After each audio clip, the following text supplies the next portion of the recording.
Kibbutz são comunidades rurais típicas de Israel que guardam peculiaridades. O pastor, teólogo e escritor Louis Leite viveu em uma delas na década de 80 e tem muita história para contar sobre esse período. Ficou curioso? Não saia daí, o Mente Aberta começa agora.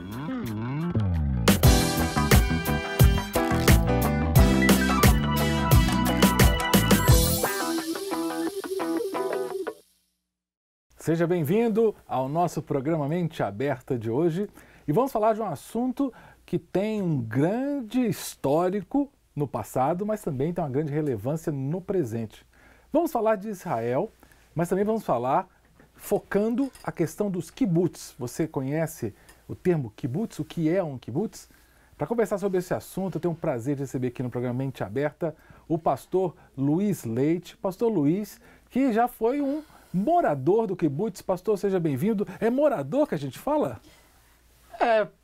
Pode-se dizer que sim, né? Uhum. Mas, na verdade, os estrangeiros chegam aos kibbutz através de um programa, né, de voluntariado, onde somos aqueles que se candidatam, né, são recebidos como voluntários, né?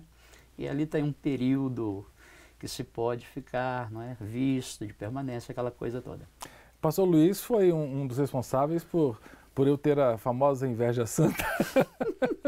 Um dia eu estava conversando com o senhor, pastor, e foi até na sua igreja. A gente estava conversando e quando você me falou dessa sua experiência. E eu confesso, eu não tive inveja não, mas eu fiquei muito admirado porque na minha adolescência e juventude, quando eu lia sobre kibbutz, eu achava que uma experiência tão singular, não é? Ainda mais sendo em Israel. Me conta aí, como é que foi a sua aproximação com esse conceito kibbutz? Explica o que é um kibbutz e como é que foi a sua aproximação. Sim, os kibbutz são uma espécie de fazenda coletiva, não é? Uma comunidade rural que, na verdade, está na base, na origem do nascimento do Estado de Israel. Ah, é? Exatamente. A partir do final do século XIX, né, o movimento sionista começa a comprar propriedades, não é, na região. No século XIX ali era propriedade, era da Inglaterra já não, né? Não. Até o século XIX toda aquela região pertence ao Império Turco Otomano. Uhum. O Império Turco Otomano ele está já agonizando, né? Uhum. E ao final da Primeira Guerra Mundial, em 1917, pode-se dizer que o Império Turco Otomano foi extinto, né? Assim nasceu a Turquia moderna. Uhum. Então, ao final do século XIX, início do século XX, aquela região toda está sob a proteção, não é? Propriedade, entre aspas, né? Do Império Turco Otomano. E não havia o conceito de país, não é, como hoje conhecemos, né? Os países que existem no Oriente Médio foram praticamente, o mapa foi desenhado, né, pelas potências que venceram a Primeira Guerra, e ali ficou-se, os ingleses tomaram, né, uma certa parte, onde hoje se encontra Israel, os franceses ocuparam, né, uma outra parte, e foi uma partilha entre os vencedores. Sim. E até o final do século XIX, aquilo estava nas mãos dos turcos e o Império Turco não tinha condição de administrar aquelas regiões. Eram verdadeiros pântanos, né? Todas aquelas terras, e uma terra muito difícil de se estabelecer nela. Mas o nascimento do sionismo na Europa, né? Começou a fomentar a compra de propriedades e o envio de famílias. Então eram ingleses que vinham principalmente, norte-americanos também, judeus ingleses, norte-americanos? Geralmente, a maior parte deles eram judeus europeus, certo, né? Europeus. E de condição menos privilegiada. O sionismo fomentava a compra das terras e também o assentamento destas famílias. E eles começaram a chegar. E eles compravam propriedades e assentavam famílias. Então, geralmente, eram já propriedades rurais, eram comunidades rurais, dentro de um conceito coletivo de exploração e de gerenciamento. E isso me faz lembrar de reforma agrária, porque é uma ideia que mostra que famílias são assentadas numa terra para fazer explorar. Não sei se o conceito se aplica ao que aconteceu lá na Palestina, porque a gente chamava de Palestina na época. Exato, Na verdade, o conceito do kibbutz, que são essas propriedades, essas comunidades rurais, tem uma inspiração dentro do projeto comunista, né? Que na época era uma novidade e que estava atraindo muita gente. Então, até hoje, em Israel, você vai encontrar muitos kibbutzes onde são comunidades não necessariamente religiosas. É um fenômeno curioso, mas em Israel você encontra muito judeu ateu, não é? Ou melhor, muito israelense ateu. Uhum. Quando você usa o termo judeu, você está se referindo à religião, né? Ao judaísmo. Então, tecnicamente é errado falar judeu ateu, mas você tem muitos israelenses ateus em Israel, e foi basicamente em Israel onde a minha fé foi mais confrontada. É mesmo? No caso, eu perguntei como é que foi sua aproximação com o kibbutz. Não precisa dizer sua idade quando você foi, não precisa não entregar a tua idade, mas você foi para lá muito jovem, né, Luiz? Não, na verdade eu já tinha muito jovem, 28 anos, 27 anos. Uhum. Né? E por que você foi para kibbutz? Você já era um cristão evangélico, já era convertido? Já era convertido. Na verdade, Cássio, o porquê da minha ida foi dentro de um contexto muito amplo de história pessoal. Eu saio do Brasil num contexto muito curioso, né? Eu tomei a decisão de sair. Em primeiro lugar eu tenho uma história, dentro do meu testemunho, não é? Eu tive, com 21 anos, foi encontrado em mim, eu digo isso porque jamais assumo que tenho, e essa também é outra parte longa da história, foi detectado uma cardiopatia muito grave. Para resumir, foi-me dado 5 anos de vida. Sim, na década de 80. Exato, Então, eu não imaginava que chegaria aos 25. Uau. E quando eu cheguei aos 25, eu comecei a escalonar a minha vida de 5 em 5 anos. É mesmo? Meu Deus. E quando eu cheguei aos 25, eu comecei a pensar já nos 5 anos posteriores, não é? Será que eu vou chegar aos 30? Que loucura. E o que acontece nesse momento é que eu venho de uma formação política engajada. Eu abracei o comunismo, me apaixonei pelo comunismo na adolescência e no início da idade adulta. E sempre tive uma veia, não é, muito forte para as questões políticas.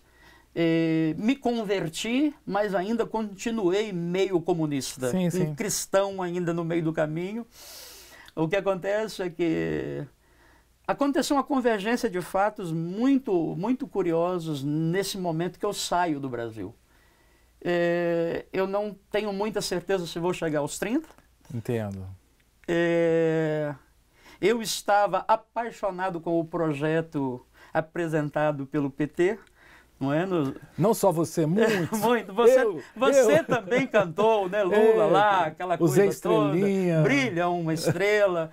Não sabíamos, inocente, não sabíamos de nada. Não sabe de nada. E aí, então, o que acontece, Cássio, é que eu me converto, estou na igreja muito engajado, eu abracei o evangelho de uma forma muito intensa. Mas ainda sofria, né, aquele apelo muito grande pelo projeto da esquerda, e a política estava bem forte, ainda latejando dentro de mim. E o que acontece é que Eu não tenho, nesse momento, muita certeza se vou chegar aos 30. Estou encantado com o projeto da esquerda para mudar o Brasil. E estou terminando a minha primeira faculdade, meu primeiro curso, em 88. Quando chego a 89, é o ano que eu me formo.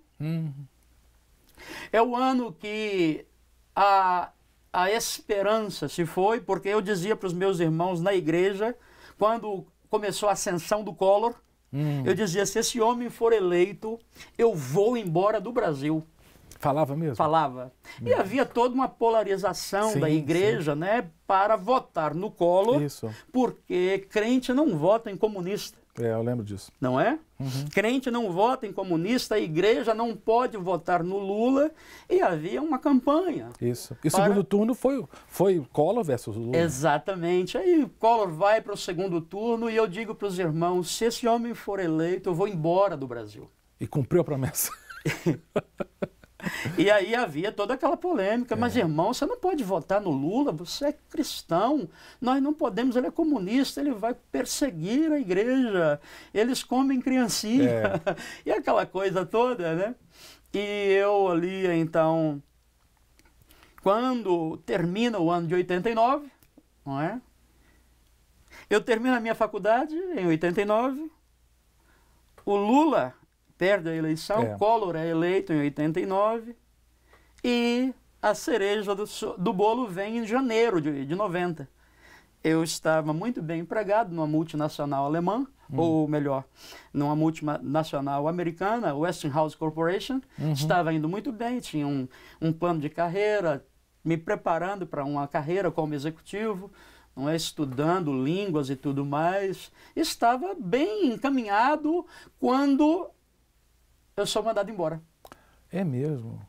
Então, Lula perde a eleição, Collor é eleito, eu sou mandado embora, não tenho lá muita segurança que vou chegar aos 30. Recém-formado? Recém-formado, termino a minha faculdade nesse ano. Em janeiro do ano seguinte, eu sou mandado embora. Meu Deus. E em março... Confiscam o seu dinheiro da poupança. Meu Deus! Meu Deus, quem é novo não passou por isso. Gente, eu lembro aquele dia, Zélia Cardoso de Mello. Você lembra? Meu Deus, 50 mil cruzados, não foi um cruzeiro, nem lembro.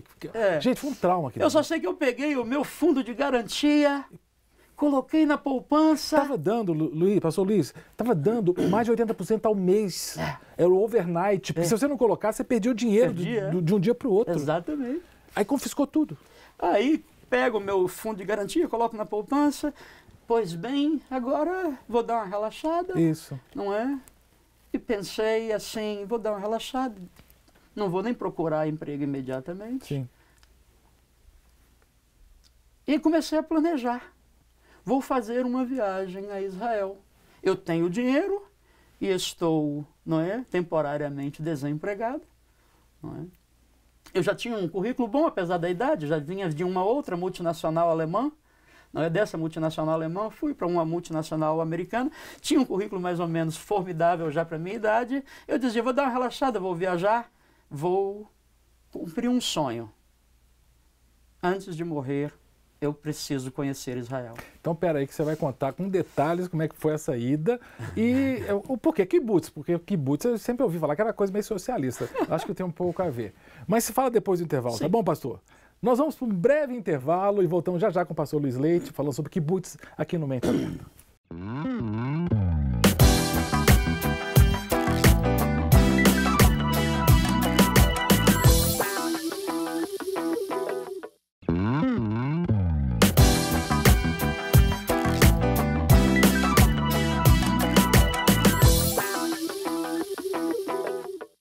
Estamos de volta com o nosso programa Mente Aberta, hoje conversando com o pastor Luiz Leite sobre kibbutz, sobre Israel. E ele estava contando para a gente, antes de irmos para o intervalo, de um momento histórico muito singular no Brasil, que foi o momento da sua ida. Foi início dos anos 90, né, pastor? E você se sentiu quase que empurrado. Vai, filho.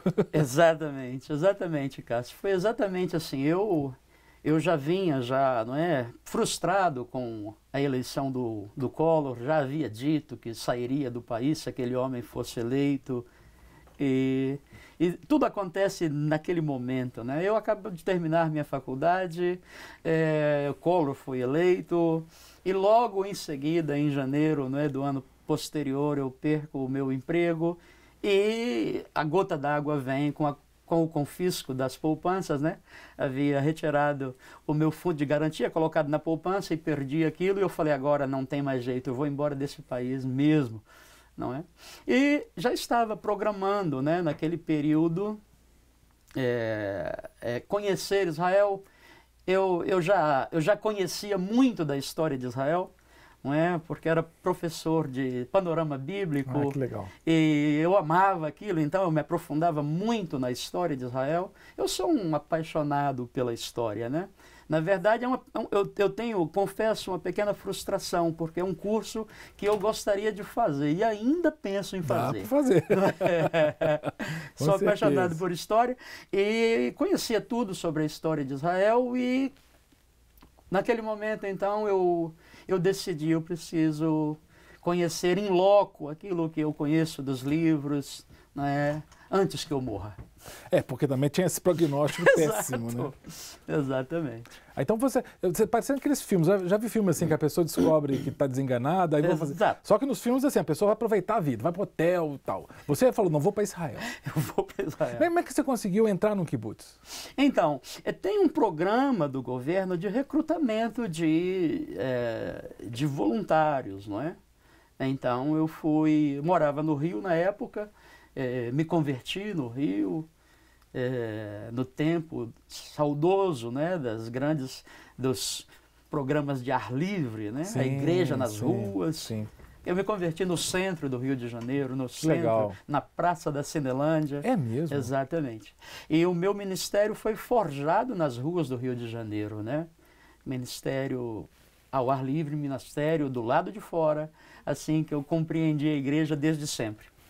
E como é que foi? Aí você conseguiu esse intercâmbio, não intercâmbio, um programa. É um programa, você recebe toda a informação e você recebe uma carta, né, o que você vai apresentar em Tel Aviv ou em Jerusalém, onde você chegar, você vai procurar ali o escritório, né, tem os escritórios de recrutamento de voluntariado, e ali, então, eles sempre recebem com braços abertos. Mas você falava hebraico? Como é que é? Não falava hebraico. Eu fui aprender alguma coisa lá.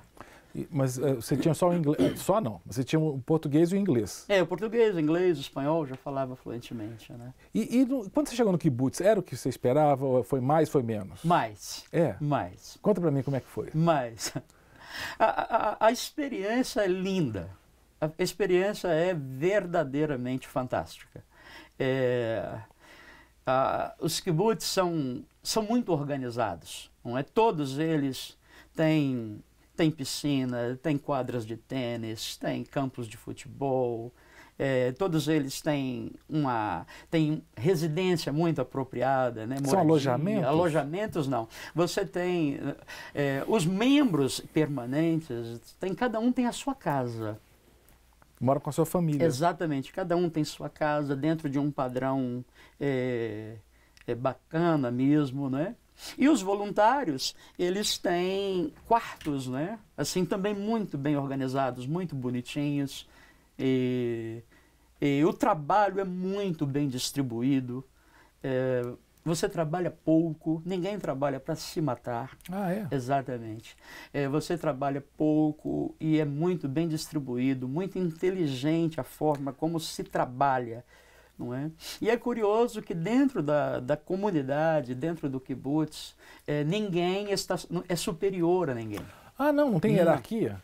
A experiência é socialista mesmo. É socialista mesmo, né? E é de fato, né, talvez, eu acredito, e alguns também dizem, que é a aplicação mais bem sucedida que existe dos ideais comunistas, né? Naquele romantismo, o idealismo, né? Século XIX. Exatamente. De Marx. Aquela né? coisa assim muito bem distribuída, muito bem aplicada. Então, você não trabalha para morrer, você trabalha assim de modo muito relaxado e você não fica na mesma função. Isso. Quais as funções que você chegou a exercer lá? Você mexeu com animais? Como é que foi? Os kibbutz em Israel, eles têm uma diversidade de atividades, não é? Tanto atividades agrícolas como pequenas atividades industriais. Então, todos os kibbutz têm piscicultura. Olha. Todos os kibbutz têm avicultura, não é? No kibbutz que eu morei, no norte de Israel, bem no alto lá da Galileia, o Jordão passava dentro da propriedade, não é? Então você tem cultura de maçã, você tem outras frutas, não é? E algumas outras atividades agrícolas. Tem o gado leiteiro, né, criado naturalmente em confinamento, né? As vacas holandesas dando lá 40, 60 litros de leite. Mas vem cá, é no meio do deserto, no meio da região árida, porque sempre ouvi dizer que era como se fosse meio que oásis os kibbutz. Como é que é? Assim, é como se eu fosse no estado do Nordeste, no sertão nordestino, e visse uma ilha de prosperidade? Muitos kibbutz assim. Você fica impressionado. Você fica impressionado com o que você vê, com o que eles fazem lá. Não é? Então tem muitos kibbutz espalhados por todo o território e alguns deles estão em região de deserto. E você falou que o Rio Jordão cruzava o kibbutz. Na minha região, eu estava a 5 quilômetros da fronteira com o Líbano. Ah, tá bem ao norte. Bem lá em cima, não é? O Jordão passava no meio da propriedade, passa, né? No meio deste kibbutz. Então, tem um suprimento Sim, de água, né? irrigado. Assim, bastante abundante. E, então, no kibbutz você tem todo tipo de atividades, né? Você tem... o trabalho é dividido, não é? Essa semana você trabalha com o leite, a outra semana você trabalha com a piscicultura, na outra você vai para a colheita da maçã, na outra você vai trabalhar na cozinha, não é? O kibbutz tem um sistema de refeitório comunitário, que é a coisa mais gostosa do kibbutz. Todo mundo toma as refeições juntos. Então, no meu kibbutz, havia cerca de 600 pessoas. Meu Deus, muita gente. É grande, é uma pequena comunidade, 600 pessoas, e aquele refeitório enorme no centro do kibbutz. Então todo mundo vai fazer suas refeições ali. Em conjunto. Mas café da manhã, almoço, janta, tudo juntos. Não eram só israelenses porque você estava lá. Exato. Pessoas de várias nações estavam lá. Exato. Mais sul-americanos? A experiência no kibbutz ela é muito rica porque ela é multicultural mesmo. Sim. Não é? Então, você tem os israelenses, você tem muitos judeus vindos, não é, de outros países. Entendo. Então, você vai ouvir muitas línguas. Tem muitos judeus, não é, oriundos da América do Sul, da Europa. Mas quando você diz judeus, porque eu queria chegar aí. Você falou do refeitório, porque eu saí do refeitório que eu estava pensando. Esses judeus são judeus mesmo? Quer dizer, não comem carne de porco, comida kosher, ou não? São judeus só nominais? Exatamente, isso que é muito curioso, né? Você tem em Israel um número muito grande de israelenses que não são necessariamente judeus. Isso. E eles fazem questão de deixar isso claro, não é? Eu sou israelense, mas eu não sou judeu. Ou seja, então é muito comum israelenses que não seguem a regra, né, do judaísmo. Por essa razão, você tem uma seção lá que tem a comida própria deles, né? E você tem a comida normal, não é? Mas não, por uma questão de cultura, você não vai comer carne de porco. Para não ofender. Exatamente. Então isso aí você não vai encontrar lá. Se você quiser comer carne de porco, você vai ter que ir a outro lugar. outro lugar. No caso religioso, você já era recém-convertido, você já era convertido, você mencionou, pastor. Você tinha liberdade de ler a Bíblia? Como é que era essa questão religiosa no kibbutz? Não há qualquer forma de repressão, mas você sente uma resistência muito grande se você quiser divulgar alguma coisa, não é? Então, todas as minhas tentativas foram rechaçadas. Eu me lembro que estava trabalhando estava trabalhando na fábrica de diapers. Você tem essas atividades industriais, então tem pequenas fábricas, né? E neste kibbutz tinha uma pequena fábrica de camisas, e de camisetas, né? E uma pequena fábrica de diapers, como que chama isso? Fralda? Fraldas descartáveis. E eu estava lá na linha de produção, trabalhando no turno da noite, e tento então evangelizar esse judeu, esse israelense. E eu os surpreendia quando entrava na história deles. Aí eles me respeitavam. Um brasileiro que conhece a nossa história, né? Exatamente. Aí eles me respeitavam. E eu usava o argumento da história. Quando eles percebiam que eu conhecia a história, e é curioso que eu falava até de coisas que eles mesmos não sabiam, porque não é todo mundo que conhece, não é todo brasileiro que conhece a história do Brasil. Perfeito. Não é? E ali, então, por causa disso, era uma ponte que eu achava para entrar no Evangelho. E começando a falar da história, eles me respeitavam.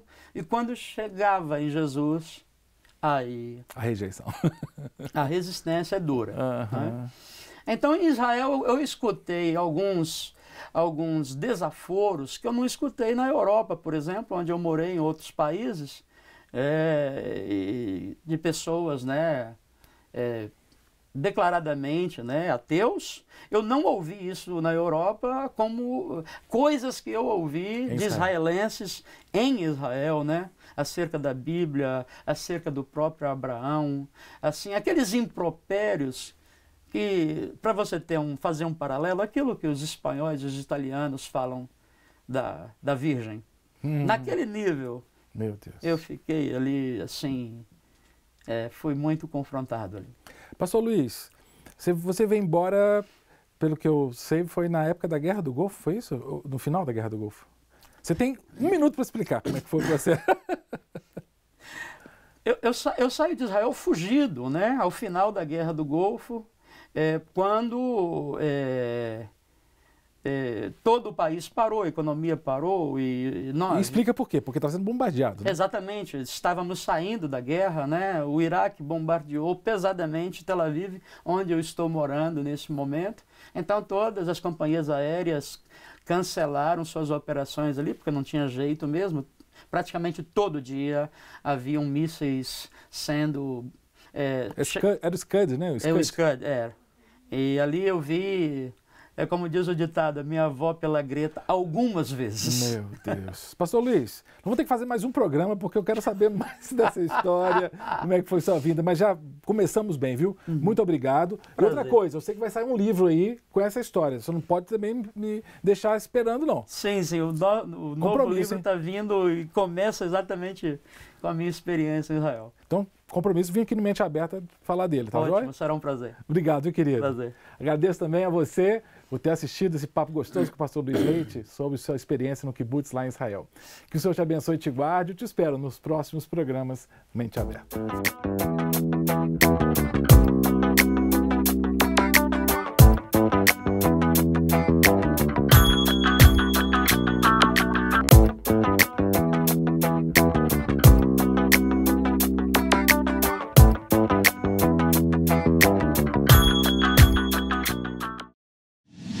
Para receber todas as novidades do canal, inscreva-se e, se curtir o vídeo, clique em gostei.